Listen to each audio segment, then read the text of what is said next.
This was a terrifying reality for the people of Eruku, a busy border community in Kwara State. This town sits right where Kwara meets Kogi State, making it a major gateway for traders and travelers. But recently, this gateway turned into a nightmare. A group of bandits emerged from the thick forests, blocking the road and creating a scene straight out of an action movie. They weren't just there to steal, they were there to kidnap innocent people and cause total chaos. They even went as far as setting vehicles on fire, leaving cars burning on the highway to send a message of fear. Can you imagine the terror of seeing your car, perhaps your only means of livelihood, going up in flames while you run for your life? If you think this is a serious issue that needs more attention, please hit that like button right now and subscribe to the channel so we can keep bringing you these important updates. But wait, because this is where the story really gets interesting. The bandits thought they had an easy target, but they were in for a massive surprise. Just as they were trying to drag people into the forest, a group of heroes emerged. These weren't just any soldiers. These were the newly trained Kwara State Forest Guards. These men were recently hired and trained specifically to protect the bushes and the farmlands.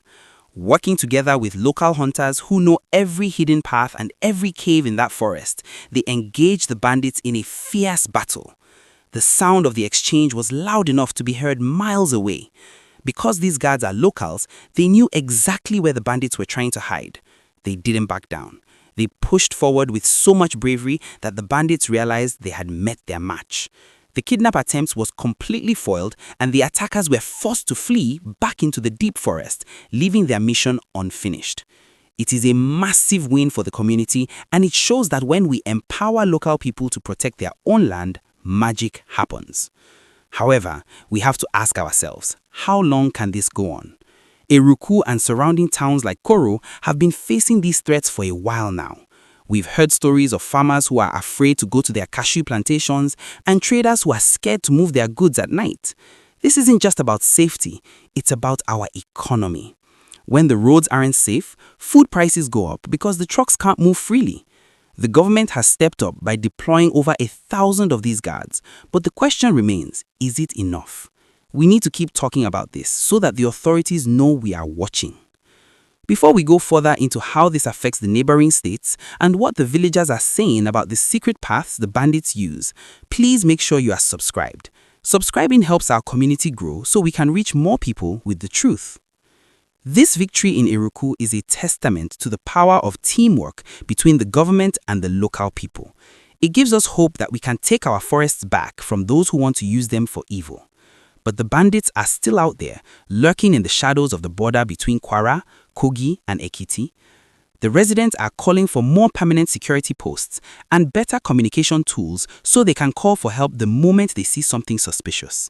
It's a tense situation, but the bravery shown by the forest guards has given everyone a reason to breathe a little easier today.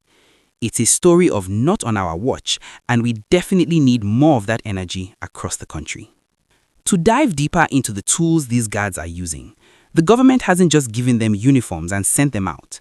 These 1,000 newly trained heroes, and there are plans for even more, underwent intense military training.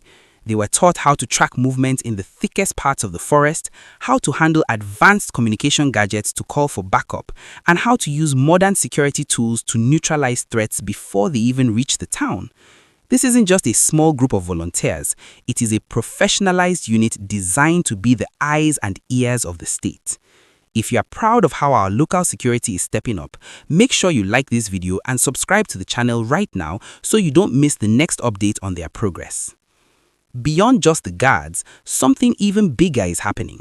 The Nigerian Army has started setting up what they call Forward Operation Bases, or FOBs, in key areas like Patigi and Ilemona.